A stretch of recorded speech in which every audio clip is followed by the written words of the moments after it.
सूरज की हल्की किरणें गांव की कच्ची गलियों पर बिखर रही थी। मुर्गे की बांग सुनाई दे रही थी। दूर दूर तक खेतों में हल चल रहा था। सुबह का समय शांति जल्दी जल्दी काम के लिए निकल रही थी। उसके चेहरे पर थकान साफ झलक रही थी, पर हिम्मत अभी भी कायम था।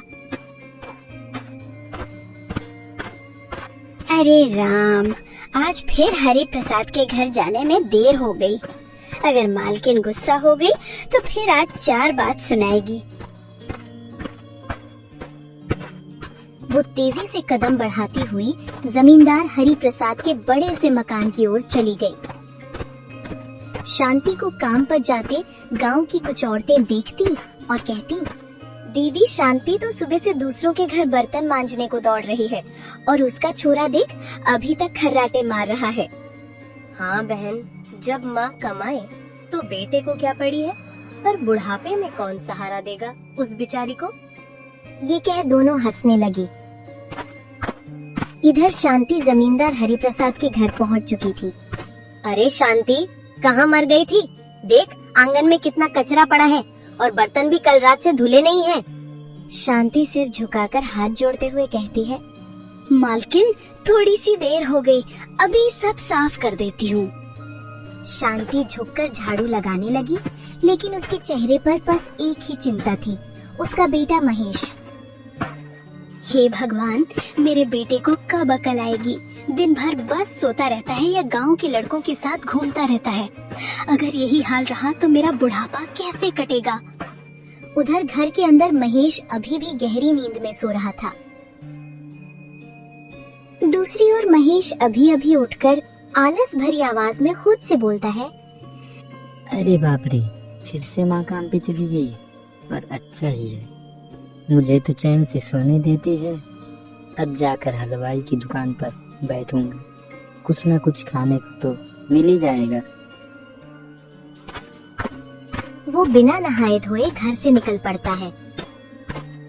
रास्ते में चौपाल पर बैठे कुछ बुजुर्ग उसे देखते हैं। अरे यही है शांति का बेटा ना, देखो जरा चाल ढाल जैसे कोई रईस घर का वारिस हो। हाँ यही है। माँ दूसरों के घर बर्तन धोती है और बेटा को देखो जैसे अंबानी का लड़का घूम रहा है। बेचारी शांति दिन भर दूसरों के घर झाड़ू पोछा करती है और बेटा जैसे लाखों का मालिक हो। महेश उन बातों को अनसुना करके हंसते हुए आगे बढ़ गया। ये बूढ़े लोग तो हर किसी की चुगली करते रहते हैं, मुझे क्या पड़ी है उनकी सुनने की। गांव की मशहूर मिठाई की दुकान गुप्ता हलवाई, वहाँ पहले से कुछ लड़के बैठे थे। महेश भी जाकर चौकी पर बैठ गया। क्यों रमेश, आज फिर खाली पेट आ गया? जेब में पैसे है ना, या फिर माँ की मेहनत की कमाई पर उधारी लिखवानी है? अरे गुप्ता काका, आप भी ना, हम तो आपके बच्चे जैसे हैं, पैसे की क्यों टेंशन लेते हो? पास में बैठा उसका दोस्त राजेश जोर से हंस पड़ा। सच में काका, महेश तो बड़ा रईस है, माँ काम करे और ये साहब समोसे उड़ाए। वाह रे भाई वाह। सभी हंस पड़े।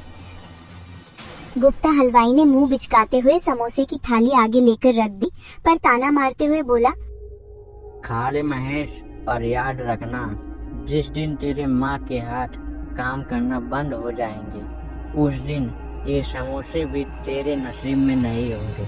महेश हंसकर बात टाल देता है, लेकिन कहीं न कहीं उसके दिल के अंदर ये बातें चुभ रही थीं।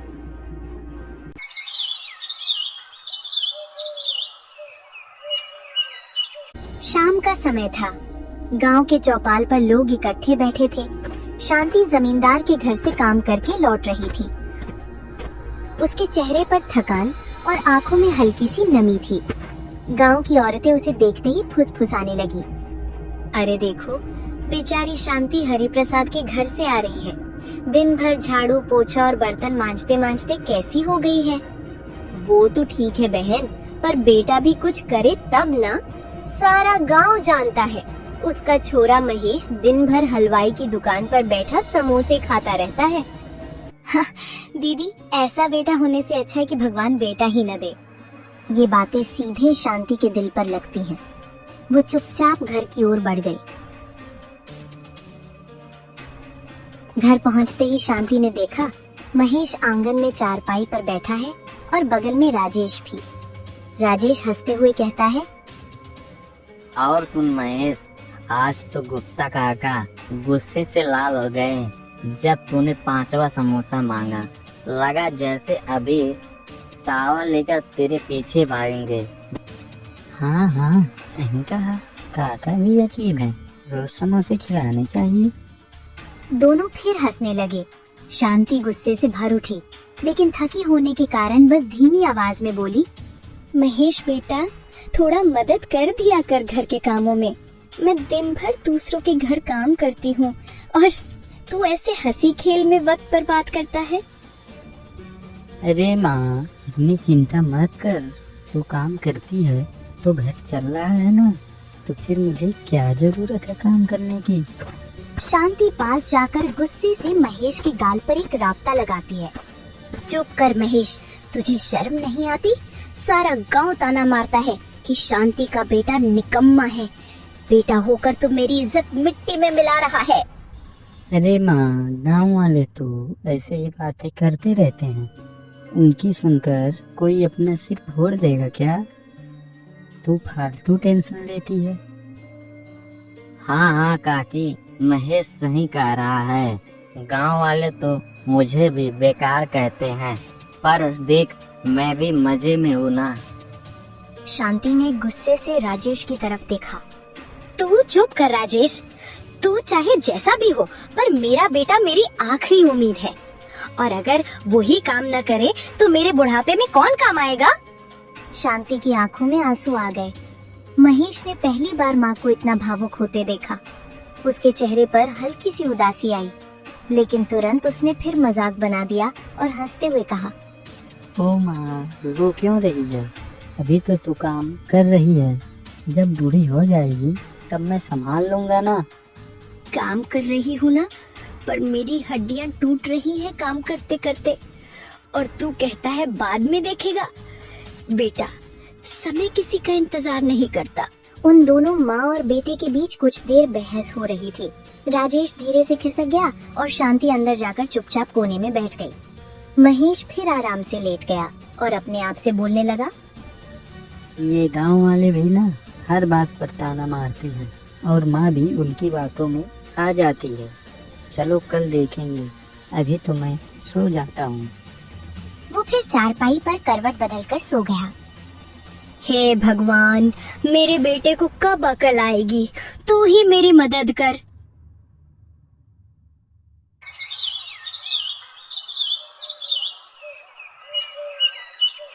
सुबह का वक्त था। औरतें नदी पर पानी भरने जा रही थी। खेतों से बैल की घंटियों की आवाज आ रही थी, लेकिन महेश अब भी चारपाई पर लेटा जम्हाइयां ले रहा था। ओह, सुबह सुबह इतना शोर क्यों होता है?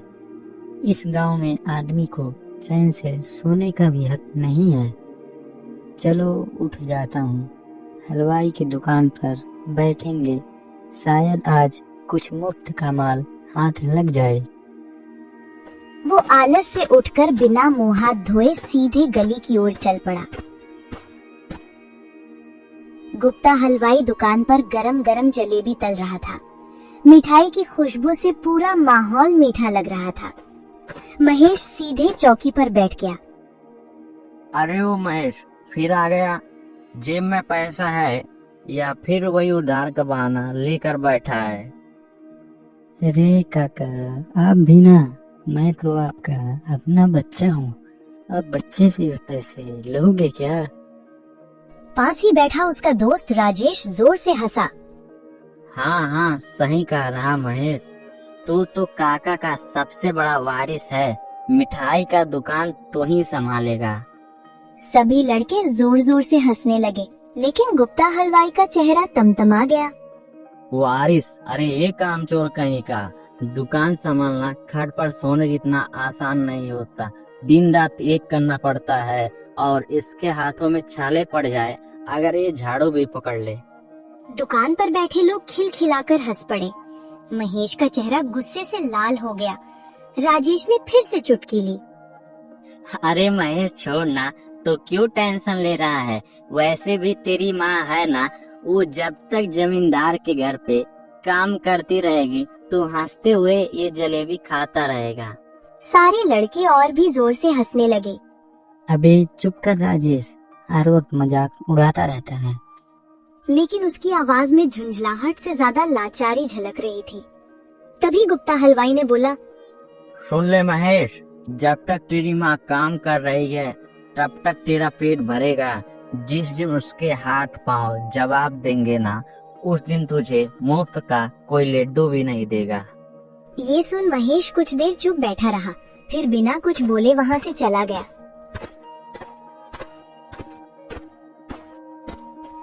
रास्ते में चौपाल पर बैठे बुजुर्गों ने उसे देखा। देखो देखो, यही है शांति का बेटा, मुंह पर ताले लगे हैं। लगता है गुप्ता ने दुकान से भगा दिया। अरे भाई, आदमी मेहनत से बड़ा होता है, माँ की कमाई पर ऐश करने से नहीं। ऐसे बेटे से तो भगवान बचाए। सही कहा, माँ ने अपनी जवानी दूसरों के घर बर्तन मांजने में गवा दी और बेटा आज भी निकम्मा घूम रहा है। महेश को ऐसा लगा जैसे किसी ने सबके सामने उसके कपड़े उतार दिए हों। वो चुपचाप वहाँ से चला जाता है। घर पहुँचते ही उसने देखा शांति आंगन में बैठी है। वो हंस रही थी और बहुत थकी हुई लग रही थी। महेश बेटा, जरा पानी पिला दे। महेश ने पहली बार गौर से माँ को देखा। उसकी आंखों में चिंता थी। माँ, तुझे क्या हुआ? तू बहुत थकी हुई लग रही है। कुछ नहीं बेटा, बस उम्र हो रही है, अब पहले जैसा दम कहाँ। महेश के मन में हलवाई की बातें और गांव वालों के ताने गूंज रहे थे।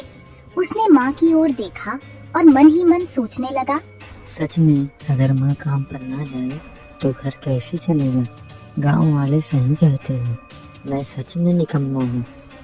पर उसकी जुबान से फिर भी वही बात निकली। माँ, तू चिंता मत कर, मैं हूँ ना।